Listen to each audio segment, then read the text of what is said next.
रुको रुको रुको रुको मम्मी, प्लीज प्लीज प्लीज। क्या हुआ? इमरजेंसी लगी है।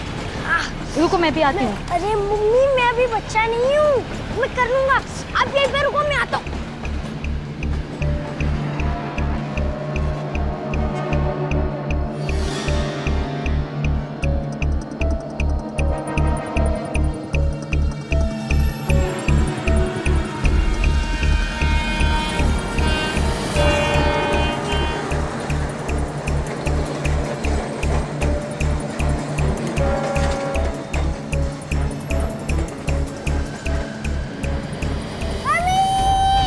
रोहन, रोहन, रोहन, रोहन, रोहन, रोहन, रोहन तो ठीक है ना? रोहन, रोहन क्या हुआ? कौन?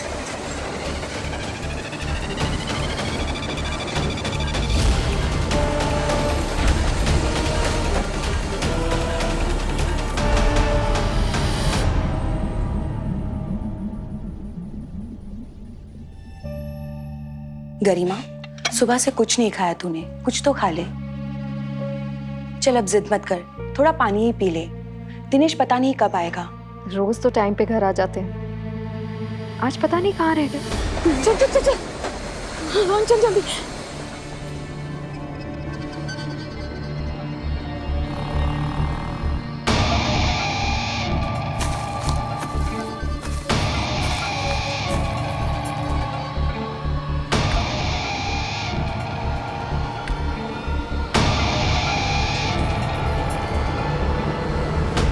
मैं फोन ट्राई करती हूँ।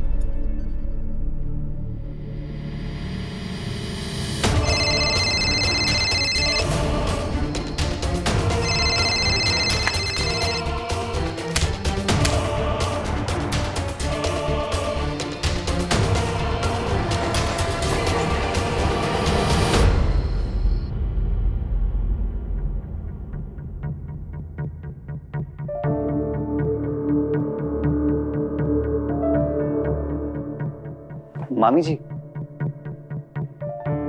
चलिए ना कुछ खा लीजिए। आप ऐसी भूखी बैठी रहेंगी तो आपकी तबीयत खराब हो जाएगी, और पता नहीं मामा जी कब आएंगे। हेलो,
सामान तो सारा गायब है। सर पर वार करके मारा गया है। इसका कद तो ठीक ठाक है। कार की सीट जिस तरीके से एडजस्ट की थी उससे पता चलता है कि ये कार दिनेश यादव नहीं बल्कि इनसे छोटी हाइट का बंदा कोई चला रहा था। पर ये कोई हाईवे रॉबरी का केस नहीं है, बल्कि दिनेश यादव का कोई करीबी बंदा इनको ड्राइव करके यहाँ तक लेके आया और इनका खून कर दिया। रेणु जी, ये सर पे चोट का निशान देख के आपको क्या लगता है? सर ये किसी भारी चीज से मारा गया है। कार की डिक्की चेक करो, देखो कोई पाना तो नहीं है। जी।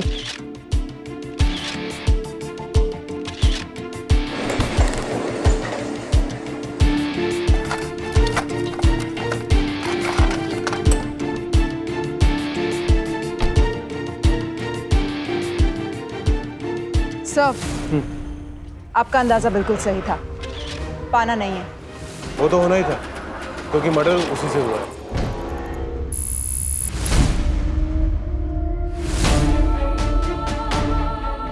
मामा जी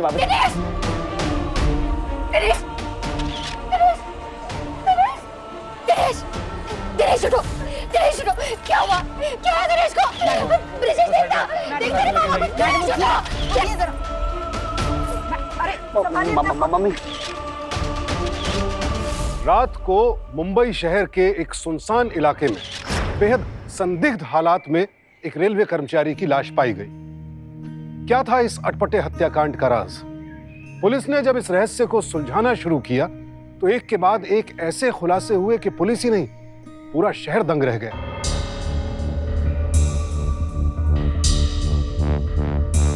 सर, ये फॉरेंसिक रिपोर्ट आ गई है। Sir, cause of death is head injury. मरने से पहले विक्टिम ने शराब पी थी और बहुत सारी नींद की गोलियां भी खाई थी। इस दिनेश को जिसने ही मारा है वो उसे अच्छी तरह से जानता था। मर्डर वाली रात भी उन दोनों ने शराब पी और उसकी शराब में नींद की गोली भी मिलाई गई ताकि दिनेश को कोई होश ना रहे। और इसी का फायदा उठा के उस मर्डरर ने दिनेश को पटरी के किनारे बुलाया और उसके सर पे तब तक वार करता रहा जब तक उसकी मौत ना हो जाए। इस दिनेश के घर में कौन कौन है और कौन कौन से दोस्तों के साथ इसका ज्यादा उठना बैठना है, कुछ पता किया? जी सर, सारी हिस्ट्री निकाल ली है। ये जो दिनेश है ना, ये रेलवे में हेड क्लर्क के पोजीशन पे था। घर में 2 ही लोग हैं, एक तो बीबी गरिमा और उसका भांजा ब्रिजेश। और आस पड़ोस के लोगों का कहना है कि इनके अलावा 2 लोग और अक्सर आया जाया करते थे। एक तो विजय कामले, दिनेश का बॉस, और जो दूसरा अभय, दिनेश के साथ ही काम करता था। बस यही लोग थे करीबी के। चलो इन करीबियों को और करीब से जानते हैं।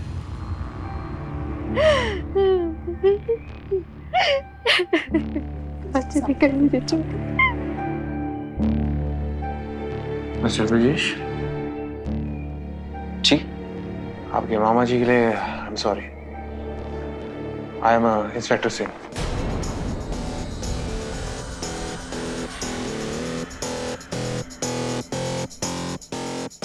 आप यहीं रहते हैं? जी।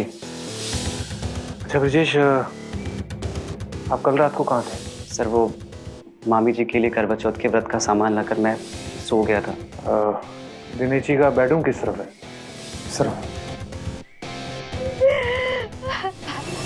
आइए सर, आइए। काफी अंधेरा है, लाइट ऑन करना प्लीज। जी।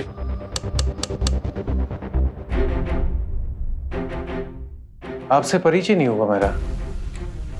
जी, मैं विजय कामले। एक्चुअली दिनेश मेरे ही ऑफिस में काम करते थे, मैं उनका सीनियर हूँ। तो आप भी यहीं रहते हैं? नहीं, मैं एक्चुअली उनकी शोक सभा में आया हूँ। भगवान उनकी आत्मा को शांति दे।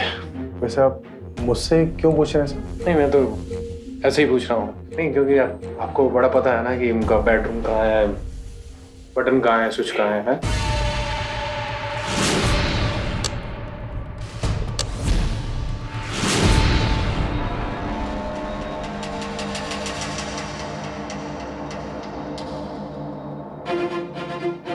ये दवाइयाँ कौन खाता है? सर, वो मामा जी की है। नींद नहीं आती थी तो टेंशन में लेते थे। ट्रेन के इतने शोर में नींद भी किसी आएगी? चलो।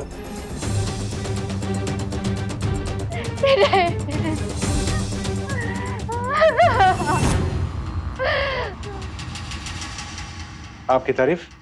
जी, अभय शर्मा, दिनेश जी के साथ ऑफिस में काम करता था। हाँ, मतलब? मेरा ट्रांसफर पुणे हो गया है, मैं कुछ दिन के लिए आया था। कमाल है, तू वापस आया और दिनेश जी का मर्डर भी हो गया। खूब छान टाइमिंग आए तो जी। अब आप कहना क्या चाहती हैं? तुम घड़ी बाएं कलाई में पहनते हो ना, तो आज दाएं कलाई में कैसे पहन ली? हाँ, वो कलाई में थोड़ा दर्द हो रहा था। अच्छा। डोंट वरी, मिलते हैं।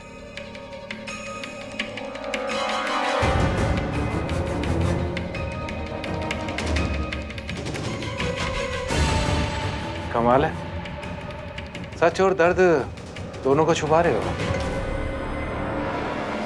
खैर छोड़िए, फिलहाल अभी आप शोक मनाइए और शहर छोड़ के कहीं जाइएगा मत। आपसे मिलकर अभी दिल नहीं भरा।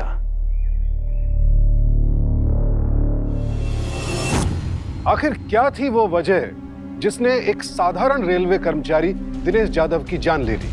पुलिस को शक था कि दिनेश को मारने वाला उसका कोई परिचित ही था। तो क्या ये आपसी रंजिश का मामला था या फिर किसी और सोची समझी साजिश का नतीजा?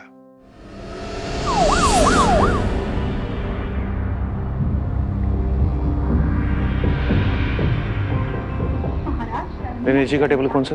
यो।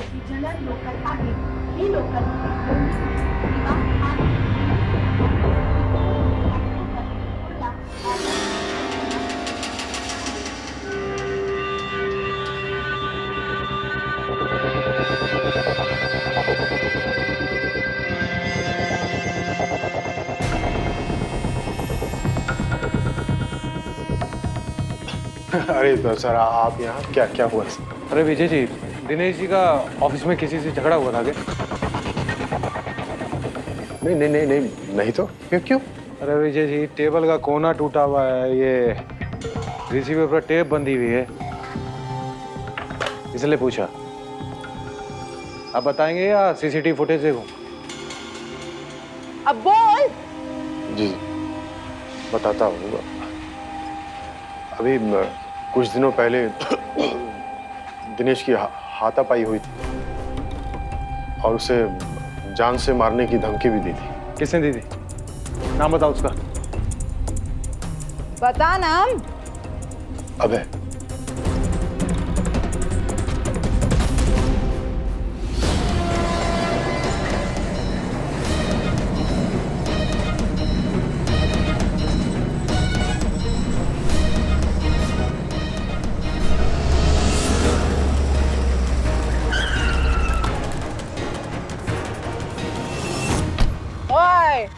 किधर? पुणे पुणे वापस जा रहा हूँ। आइए, हम छोड़ देते? नहीं सर, मैं टैक्सी कर लूंगा। हम लिफ्ट दे देते ना, इसमें क्या है? पूरी अच्छे से खातिरदारी करेंगे। क्यों? नहीं सर, इट्स ओके। अबे रुक, से बोला था ना हमें बिना बताए शहर छोड़ के जाना मत। समझ में नहीं आया तुझे? चल हम तुझे लेके अंदर रखो। मेरा सामान। अरे तू चल, रखो इसका सामान।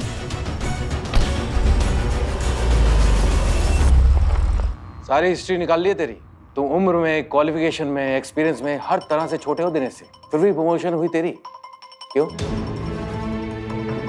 तेरे बॉस का कहना है कि तूने दिनेश को जान से मारने की धमकी दी थी। झूठ बोल रहा है सर। धमकी मैंने नहीं बल्कि दिनेश ने मुझे दी थी। दिनेश जी, ले भाई मिठाई खा ले, प्रमोशन की। एक नहीं 2 पीस लेना, तेरा भी और तेरी बीवी का भी। क्या मतलब? अरे आखिर गरिमा जी की तो कृपा है। कहना क्या चाहता तू है? अरे भाभी जी नहीं होती तो प्रमोशन कहाँ से हो? तेरी बीवी का नाम लिया तू है? तारीफ ही तो कर रहा हूँ भाभी जी की। ज्यादा तारीफ करेगा तू उसकी है? तेरी तो पागल हो गया तू। हाँ मैं पागल हो गया हूँ। क्या कर रहा है तू? ये पागल हो गया तू? हाँ मैं पागल हो गया हूँ और आज से बाद तूने मेरी बीवी का नाम लिया ना तो मैं तुझे मार डालूंगा, समझ गया? चल समझा उसको। ये देखिए सर, उस दिन हाथापाई में ये चोट भी लगी थी। हम तेरी बात पे कैसे विश्वास कर लें कि तू सच बोल रहा है? उधर तेरा बॉस बोलता है कि तूने ही दिनेश को मारने की धमकी दी थी।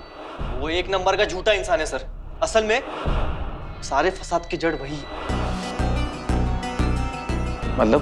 सर, उसके और दिनेश की वाइफ के बीच में कुछ पक रहा है।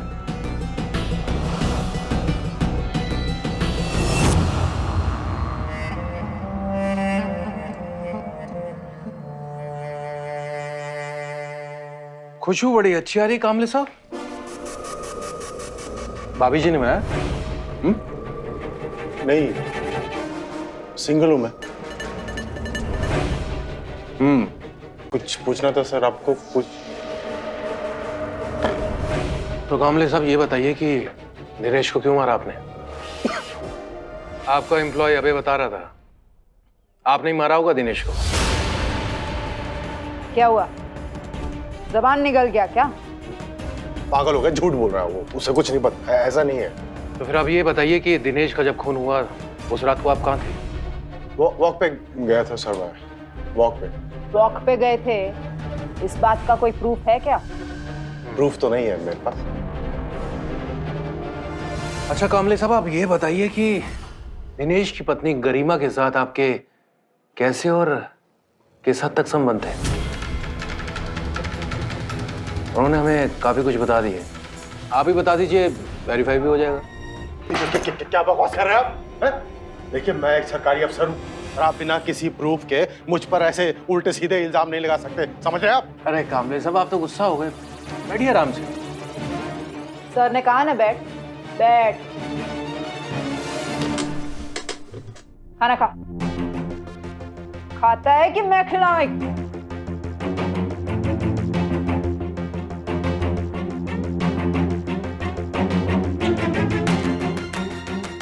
अपने आप को बहुत शरीफ समझता है ना तू?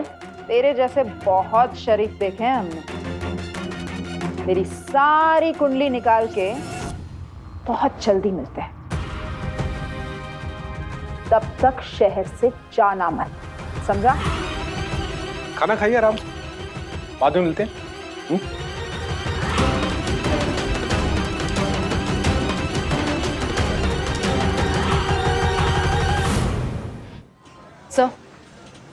सर, आपने जैसे झूठ क्यों बोला? गरिमा जी से तो हमारी ऐसी कोई बात नहीं हुई थी। नहीं बोला है, लेकिन अब ये बोलेगा। आग लगा दिए नीचे, देखते हैं कहाँ छलांगे मारता है। इतना बड़ा अफसर है, अपनी इज्जत की चिंता तो होगी उसे। चलो।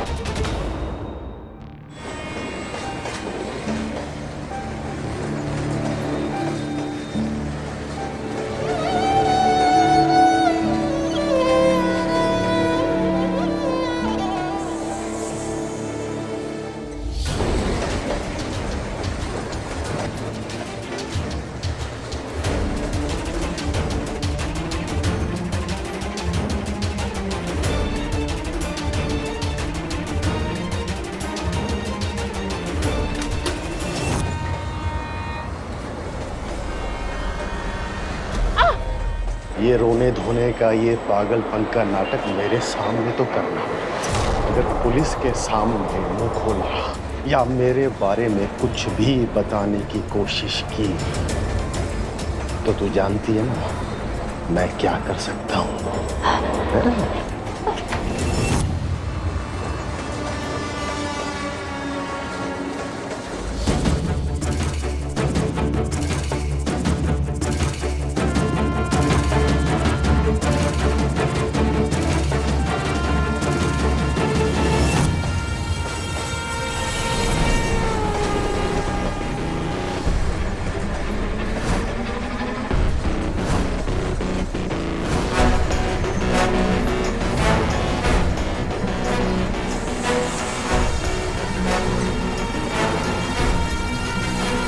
क्या कामले साहब, इतने बड़े अफसर हो, इतनी बड़ी बेवकूफ़ी कैसे कर सकते हो?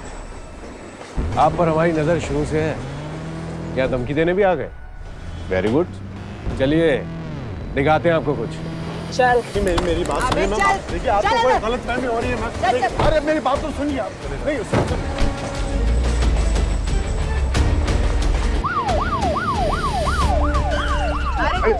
आप सुनिए, हाँ देखते आराम से मैम। देखिए मेरी बात तो सुनिए आप समझने की कोशिश क्यों नहीं कर रही हैं सर? आप मेरी बात सुनिए। अरे सर आप समझने की कोशिश कीजिए सर, आप समझने की कोशिश कीजिए मैम। देखिए आपको कुछ नहीं मिलेगा यहाँ मैम। मेरी बात देखिए, आप बिल्कुल गलत कर रही है मैम। मैं बता रहा हूँ आपको, ये अच्छा नहीं कर रही आप। अरे सर, वारंट लेके सर्च किया है, आखिरकार आप इतने बड़े अफसर जो ठहरे। अरे क्या मिला?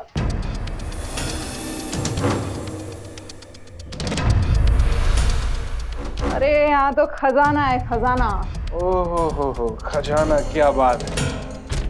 मर्डर वेपन, ए पर्स, दिनेश जी की आईडी, दिनेश जी का सामान, भाई साहब आप तो लंबा गए। ये सब मेरा नहीं है, मुझे नहीं मालूम ये सब कहाँ से आया मेरे घर में। कमाल है, घर आपका, सामान आपके घर से मिला और आपको पता ही नहीं है। सर मैं बहुत शरीफ आदमी हूँ। तू कितना शरीफ है ना, ये तेरे खोपड़े पे लिखा है। तू क्या है? हाँ? तू क्या है? चलो चला चला मेरी बात सुनो यार, क्या बात कर रहे हैं आप?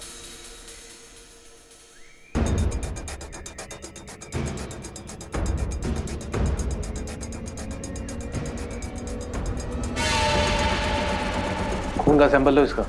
जी। विजय कांबले का गरिमा को धमकी देने जाना और फिर मर्डर वेपन यानी कि कत्ल के लिए इस्तेमाल किए गए हथियार का उसके घर से मिलना। मामला तो आईने की तरह साफ था, केस खत्म। लेकिन दरअसल ये केस यहां खत्म नहीं हुआ, बल्कि अब ये और भी पेचीदा होने वाला था। पुलिस के सामने अहम सवाल यह था कि जिस शख्स ने इतने सुनियोजित तरीके से दिनेश का खून किया, वो मर्डर वेपन अपने घर पर क्यों रखेगा? और इसी से जुड़ा दूसरा सवाल यह कि अगर विजय ने दिनेश को नहीं मारा तो फिर कातिल कौन है? एक कामले इतना छिछोरा तो नहीं लगता कि दिनेश का खून करेगा, उसका पर्स, अंगूठी, चेन, उसकी घड़ी, उसका सारा सामान चुरा के अपने ही घर पे रखेगा। कुछ तो गड़बड़ है। और जिसने भी रखा है ना, उसके हाथ में खरोच जरूर आई होगी। वो खून देखा था ना हमने।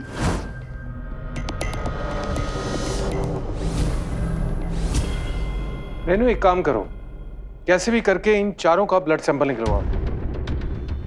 सच खुद ब खुद सामने आ जाएगा। जी सर।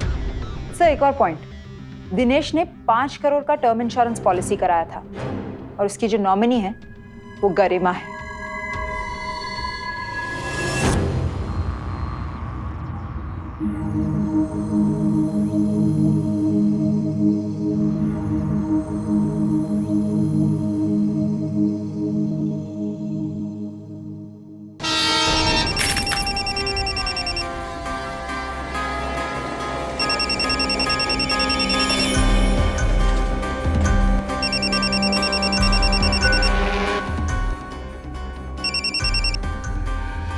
हेलो जी, मैं कोऑपरेटिव बैंक से बोल रहा हूँ। आपके पति ने 5 करोड़ की टर्म इंश्योरेंस पॉलिसी ली थी। पुलिस की एनओसी भी आ गई है और फाइनेंस भी क्लियर हो गया है, तो आप आज ही आके बैंक की फॉर्मेलिटीज पूरी कर लीजिए। मैं आती हूँ ना। जी।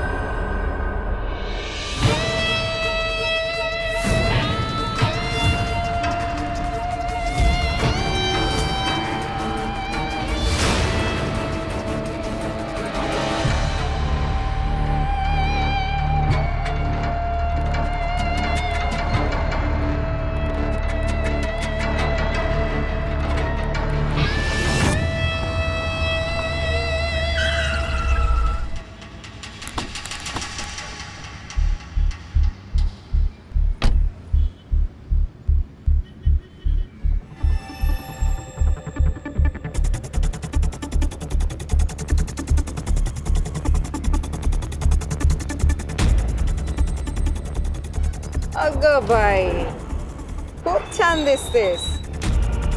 5 करोड़ सुनते ही पति के मरने का दुख और सदमे से पागलपन सब उड़न छू। सही है बॉस। हम आपके ठीक होने की राह देख रहे थे। एकदम फिट लग रही हैं आप। चलिए गाड़ी में बैठिए। बैंक जा रही थी। ओ मैडम, वो फोन बैंक से नहीं, हमने करवाया था। चल चल, लेके चल रहे इसको।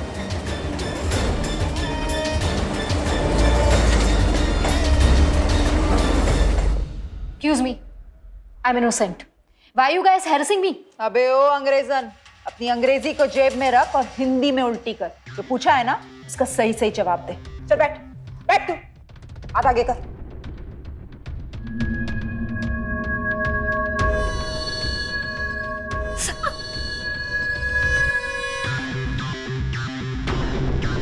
चल चल, हाथ आगे कर, जल्दी। आराम से।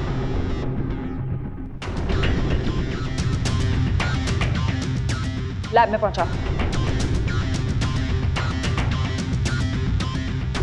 पहले मुझे ये बताइए, विजय जी की मोबाइल पे आपके काफी सारे रोमांटिक मैसेजेस आए हैं और इनका कहना है कि आपने इनको अपने प्यार के जाल में फंसाकर अपने पति को मरवा दिया और इनको जेल में भेज के आप टर्म इंश्योरेंस का 5 करोड़ अंदर करना चाहती थी। नहीं सर, ये झूठ बोल रहा है, ऐसा कुछ भी नहीं है। सारे मैसेजेस मेरे पति ने मेरे फोन से इन्हें किए थे। लेकिन आपके पति ऐसा क्यों करेंगे? हाँ, अपने प्रमोशन के लिए। लो चाय भी आ गई, फोन भी आ गया। हेलो, हाँ शर्मा जी। हाँ, अरे आपकी आवाज ही नहीं आ रही शर्मा जी, मैं क्या करूं?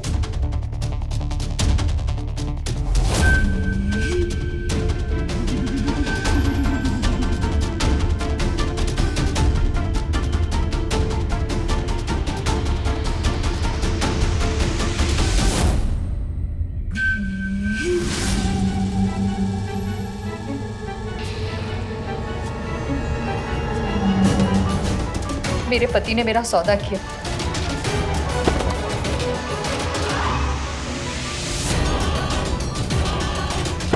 मैंने लाख मना किया, मैं चीखती रही, चिल्लाती रही, लेकिन ये नहीं माना। सर ये सरासर झूठ बोल रही है सर। मैं इसके पीछे नहीं पड़ा था, बल्कि ये खुद मेरे पीछे पड़ी हुई थी। और जहां तक दिनेश जी का सवाल है, उसके प्रमोशन को भी मैंने नहीं रोका था सर। इसका पति एक नंबर का दब्बू आदमी, सीधा आदमी था सर, ऊपर की मलाई खाता नहीं था। और ये मैडम मेरे रुतबे और पोजीशन पावर को देखकर पहले दिन से ही मेरे ऊपर डोरे डालना शुरू कर दिए इस औरत ने सर। हेलो, हाँ शर्मा जी। हाँ शर्मा जी, आपकी आवाज नहीं आ रही, 1 मिनट में बाहर आके बात कर रहा हूँ। हाँ शर्मा जी, आपका सारा काम हो जाएगा, आप टेंशन मत लीजिए। अरे मेरी सेक्रेटरी है ना।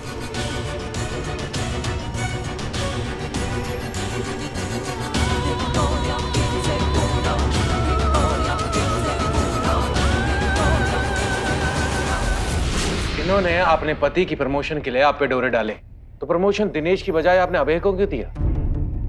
अभय तो जूनियर है ना दिनेश से, उसी को प्रमोट कर दिया, क्यों?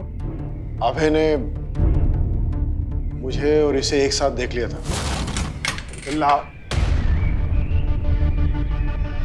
अभय, तुम यहाँ? सर एक्चुअली ऑडिटर ने फाइल्स मंगाई है एंड आपकी साइन इसमें बहुत जरूरी है, तो सर आप साइन कर दीजिए। आज मेरा डे ऑफ है, कल करता हूँ मैं। कल करता हूँ। सर प्लीज सर 2 मिनट लगेंगे सर। सर एक्चुअली आपकी साइन बहुत जरूरी है, तो मुझे प्रॉब्लम कर देगा ऑडिटर सर। आ गया पिज़्ज़ा?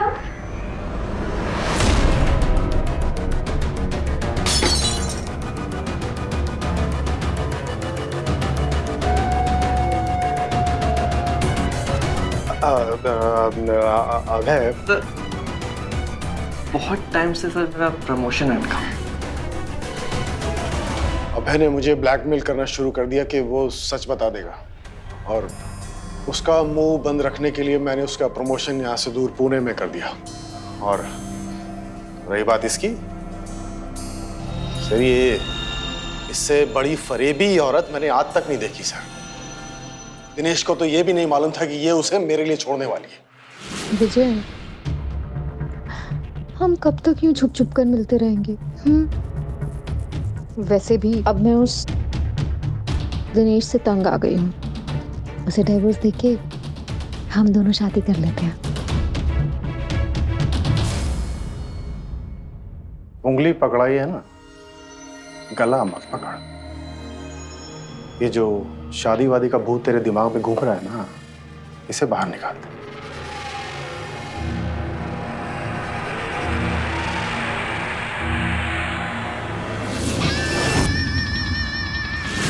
ये एक नंबर की मक्कार औरत है सर, सिर्फ पैसों के लिए इसने अपने पति को छोड़ दिया। बताइए। तमीज से बात कर, समझा? और तू पति मरा नहीं कि 5 करोड़ के लिए हाथों हाथ तूने अपना रूप ही बदल दिया। मामी जी आइए सर। ब्रिजेश, मामी जी अब आपको टेंशन लेने की जरूरत नहीं है, सब ठीक हो जाएगा। यह रहे जमानत के पेपर। सिंह साहब, आपके पास पहले ही कातिल कस्टडी में है, मर्डर के वेपन्स भी इन्हीं के घर में बरामद हुए हैं और गरिमा जी के खिलाफ तो आप लोगों के पास एक भी सबूत नहीं है। अगर आपने दोबारा इन्हें परेशान करने की कोशिश की तो हम लोग आपको कोर्ट में देख लेंगे। सर, भांजा तो महंगा वकील लेके आ गया, कोर्ट की धमकी दे रहा है। क्या करें? क्या कर सकते हैं? जाने दीजिए।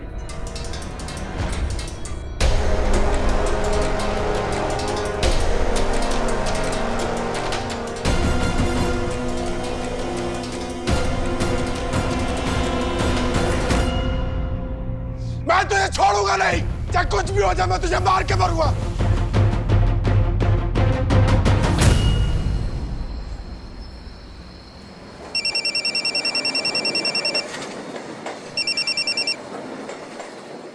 हेलो गरिमा जी, आप अपने पड़ोसी के पास चले जाइए। विजय कामले पुलिस की कैद से भाग चुका है और आप ही के घर की तरफ आ रहा है। हम बस पहुंच ही रहे हैं। हेलो हेलो,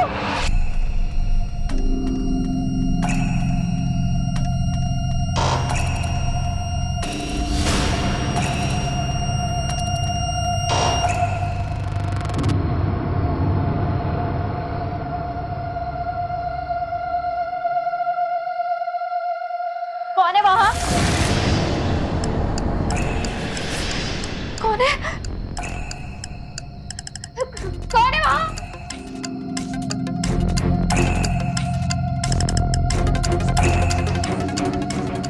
कौन है?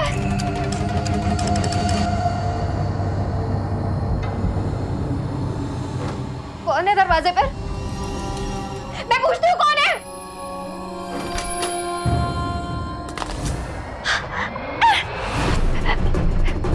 विजय, विजय, मैंने कुछ नहीं किया, प्लीज मुझे छोड़ दो। तू अच्छी तरह जानती मैंने तेरे पति को नहीं मारा। फंसा दिया ना तूने मुझे, है? मैं तो जेल जाऊंगा ही, पर तुझे मार के जाऊंगा। नहीं नहीं विजय, मुझे छोड़ दो, मैंने कुछ नहीं किया।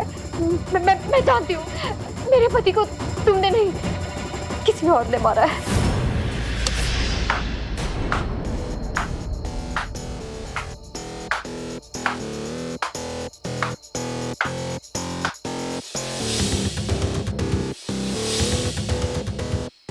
अच्छा तो गरिमा जी, अगर इन्होंने आपके पति को नहीं मारा तो आप ही बता दीजिए।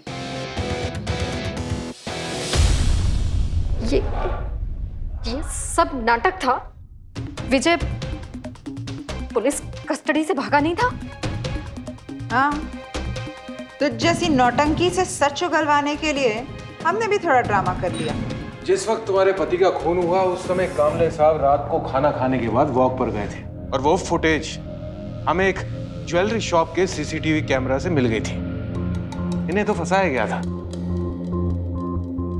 अब आप ये बताइए कि फंसाया किसने? मेरी तो किस्मत ही खराब है। जिसने भी दिया मुझे धोखा ही दिया, मेरा इस्तेमाल किया। पहले पति ने अपने प्रमोशन के लिए मेरा सौदा किया और इस आदमी ने मेरा इस्तेमाल किया, और फिर जिससे हमदर्दी की उम्मीद रखी थी उसने भी मेरा फायदा ही उठाया।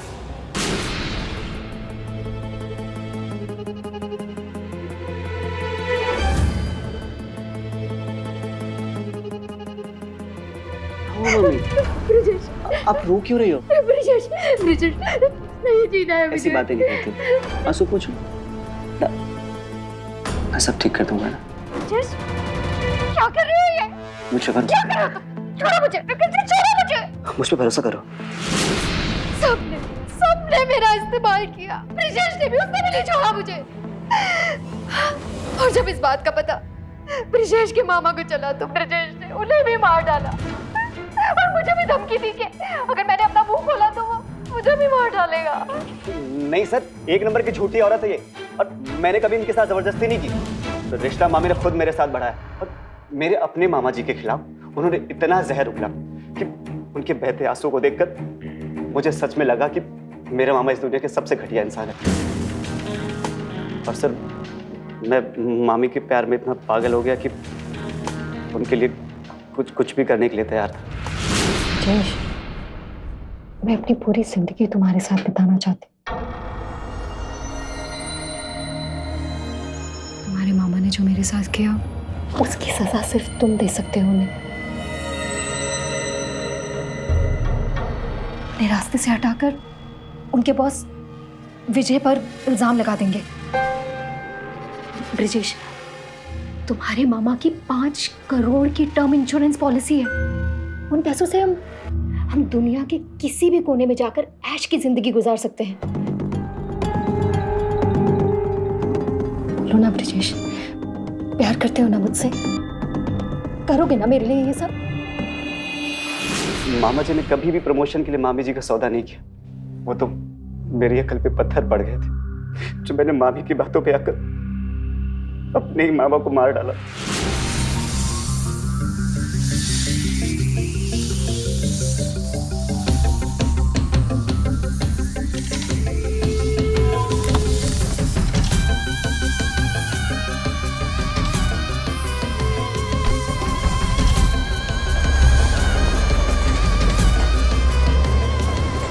मैंने एक सुनसान सड़क पर गाड़ी रोक दी। मामा जी पर शराब और नींद की गोली का असर हो चुका था।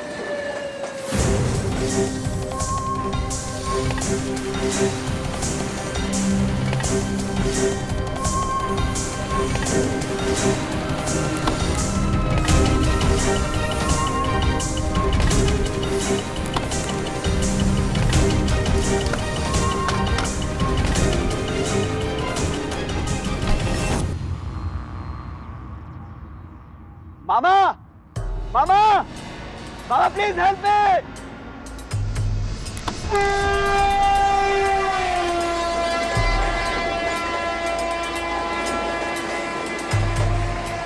ब्रिजेश!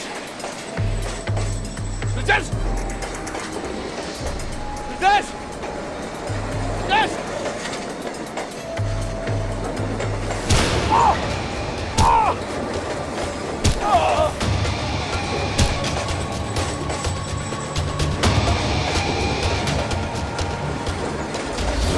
मम्मी प्लीज रुको रुको रुको रुको मम्मी प्लीज प्लीज। क्या हुआ? इमरजेंसी लगी है। रुको मैं भी आती हूँ। आप यहीं पे रुको, मैं आता हूँ।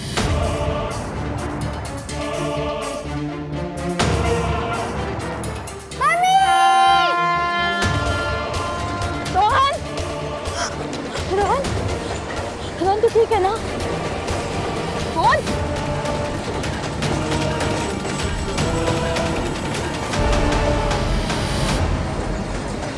रोहन चलिए यहाँ से। रोहन चलिए यहाँ से।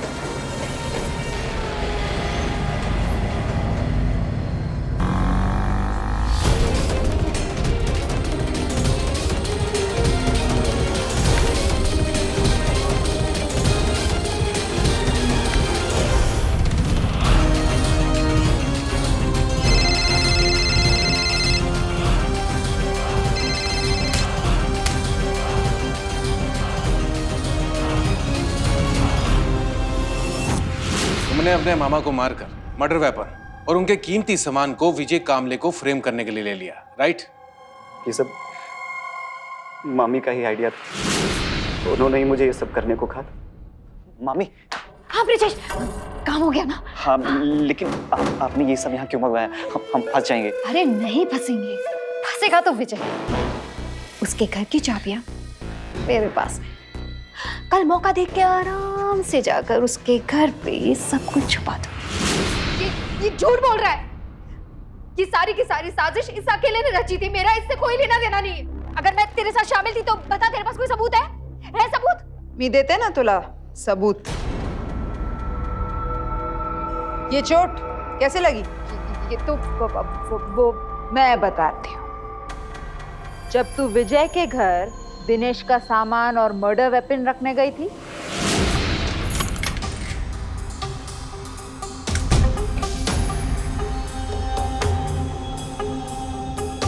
वहां एक छोटा सा कीला था, उसी से लगी ना ये चोट।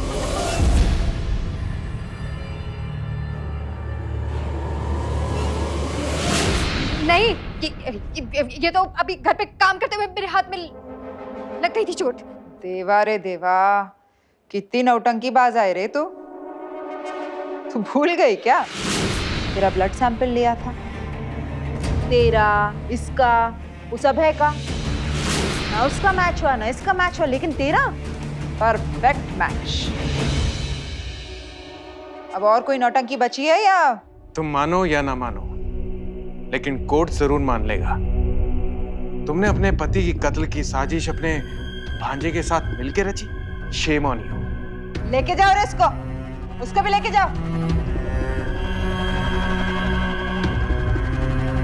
रिश्ता चाहे दोस्ती का हो, खून का या फिर पति पत्नी का, जब भी कोई रिश्ते की मर्यादाओं को लांघने की कोशिश करता है तो ऐसा भूचाल आता है जिसमें न सिर्फ रिश्ते बिखर जाते हैं बल्कि जिंदगियां भी तबाह हो जाती हैं। गरिमा अगर अपने पति से खुश नहीं थी तो वो कानूनन इस रिश्ते से अलग हो सकती थी, लेकिन उसके लालच और बदले की आग ने सिर्फ उसे ही नहीं, ब्रिजेश को भी जुर्म के दलदल में धंसा दिया। यहां हम साफ कर दें कि भारतीय रेलवे का इस जुर्म से कोई लेना देना नहीं है और भारतीय रेल का कोई भी कर्मचारी ऐसे संगीन जुर्म में किसी का साथ नहीं देता है, बल्कि इसका विरोध ही करता है। और इसीलिए रेलवे की इंटरनल इंक्वायरी के बाद विजय कांबले को अपने पद का दुरुपयोग करने के लिए नौकरी से बर्खास्त कर दिया गया। ब्रजेश को गरिमा के साथ मिलकर विजय कांबले को फंसाने और पुलिस को गुमराह करने के आपराधिक षड्यंत्र के लिए आईपीसी की धारा 120 बी और अपने मामा दिनेश यादव की हत्या के लिए धारा 302 के तहत उम्र कैद की सजा दी गई। गरिमा को आपराधिक षड्यंत्र के लिए 5 साल कैद और जुर्माना भरने की सजा सुनाई गई। याद रखिए, बदलते समय के साथ रिश्तों के मूल्य और मायने नहीं बदलने चाहिए। अब इजाजत दें, कल फिर मिलेंगे ऐसी एक और सत्य घटना के साथ। सावधान रहें, सतर्क रहें, सुरक्षित रहें। सावधान इंडिया, इंडिया फाइट्स बैक। तो सावधान